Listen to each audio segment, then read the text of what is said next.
Merry Christmas. I am so glad to be with you to celebrate. I have never felt more grateful than I do right now to join you in this feast of the Nativity. As the angel announced to the shepherds long ago and our gospel readers just poured out for us, I bring you good news of great joy for all the people. To us is born this day in the city of David a Savior, who is the Messiah, the Lord. I feel such joy because this is the news that our souls long to hear.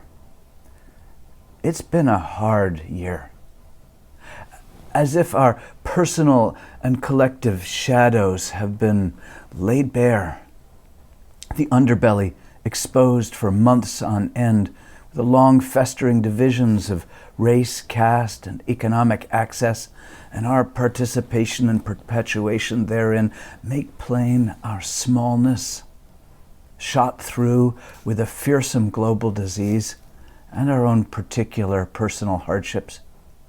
From whence is our help to come? Cried the psalmist. Well, our help comes from God, from love, God's love. Christmas during a pandemic. Dr. Teresa Thayer Snyder, a New York State public school superintendent, recently posted a letter. I am writing today about the children of this pandemic. She notes with alarm those educators who think their students will need to catch up after a lost year. What on earth are we trying to catch them up on, she asks. When the children return to school, they will have returned with a new history that we will need to help them identify and make sense of. When the children return to school, we will need to listen to them. They have endured a year that has no parallel in modern times. Their brains may not have been focused on traditional school material, but they did not stop either. Their brains may have been focused on where their next meal is coming from, or how to care for a younger sibling, or how to deal with missing grandma, or how it feels to have to surrender a beloved pet, to be cut off from friends, to watch plans vanish, or how to deal with death. And our job is to help them write that history. So resist those who are in a hurry to fix kids and make up for the lost time. The time was not lost. It was invested in surviving. The children do not need to be fixed. They are not broken. They need to be heard. They need to be given as many tools as we can provide to nurture resilience and help them make sense of a post-pandemic world. So greet them with art supplies and writing materials and music and dance and so many other avenues to help them express what has happened to them in their lives during this horrific year. Greet them with stories and books that will help them make sense of an upside-down world. End quote. This time was not lost, but our lives were not lived as we'd anticipated, so greet them with stories. The children are not the only ones who would do well to engage such exploration and integration. We all have some deep heart work, soul work to do.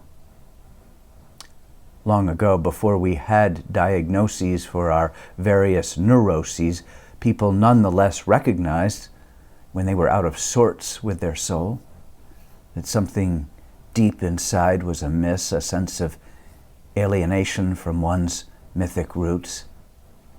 And when this happened, the shaman would frequently chant the creation stories and the foundation myths of the tribe so as to reconnect the lost soul to its roots, its archetypal rhythms.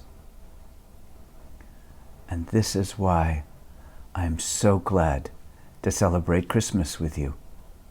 For in like fashion, we gather each year to chant the story of how God's love was born, made flesh, and dwelt and still dwells among us.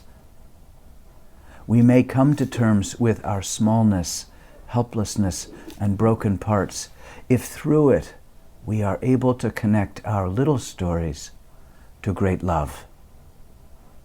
For the time being, we need not solve the riddles or get everything sorted out. Our task at the moment is to dwell in the story. Listen to its song, delight in its colors, and fill in some more. Invite the Spirit to weave the threads of our lives into the warp and weft of God's salvation. I dare say a very few of us is able to follow our own familiar Christmas traditions this year.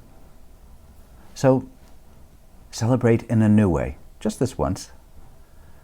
Read aloud the first 2 chapters of Luke's Gospel. Read the first chapter of John's Gospel.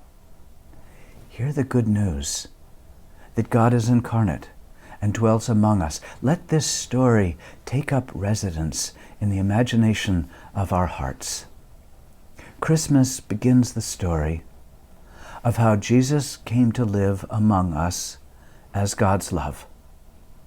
When the light shines in the darkness, and the darkness cannot even comprehend it, there's God in 7 pounds of human flesh, awaiting our embrace, emanating love.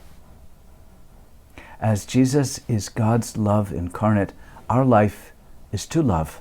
We are alive to love. So each morning when we wake, we can set an intention to love.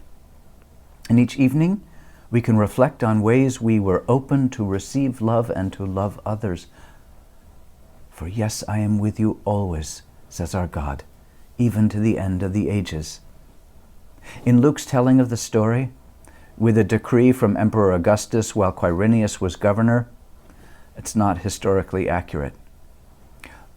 But that's not important. The point is that God's love is incarnate in specific times among particular people, through a young maiden in Bethlehem with shepherds. The point is not that God's love is some big ethereal truth, although surely it is that. The point is that God's love is manifest in the particulars through God's beloved, which is me and you. If you read through the Gospels, you'll find that a lot of what Jesus revealed to us came through mundane, basic flesh and blood interactions. In the way he was heading somewhere and stopped what he was doing to notice a beggar and listen to him. In the way he reached out and touched people who were dirty, literally, with open sores, people that others feared and shunned. He used mud, spit, to give sight to a blind man. In a moment of foolish conviction, put his own body between the angry crowds throwing stones and a woman no more sinful than any of the rest of us. Naturally, he wept when his friend died. It wasn't always pretty. Jesus got really angry with those who perpetuated injustice. He got close to the ickiest people. He crossed social taboos. And he gave people choices to be themselves, to walk away. He was never coercive, irresistible maybe. He asked for nothing less than everything, complete sacrifice, to love with all our heart, soul, and strength. And Jesus prayed to God for wisdom and strength himself. He didn't always know what to do or feel full of courage. Even so, he always followed the prompting of love coursing through his body and soul.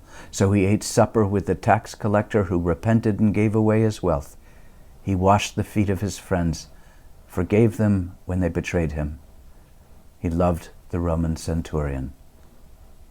In the flesh, each day, Jesus was God's love, so that in the flesh, each day, we might live God's love. Some days we fall short and bungle it. It's okay, because every time we fall short is a perfect occasion to reaffirm our intention. This is pure gift. The time is not lost, and we are not broken. Chant the story once more. Avail yourself of the ways that God is telling you of God's love and your place in the world. Listen to the birds. See the changing light in the night sky. Forgive someone. Hug someone. Start afresh. I am alive to love. How does our story become God's story, and God's story become our own? Just like this. Just like this. For to you is born this day in the city of David a Savior, who is the Messiah, the Lord. This will be a sign for you. You will find a child wrapped in bands of cloth and lying in a manger. This is the peace that surpasses understanding. Merry Christmas. Merry Christmas.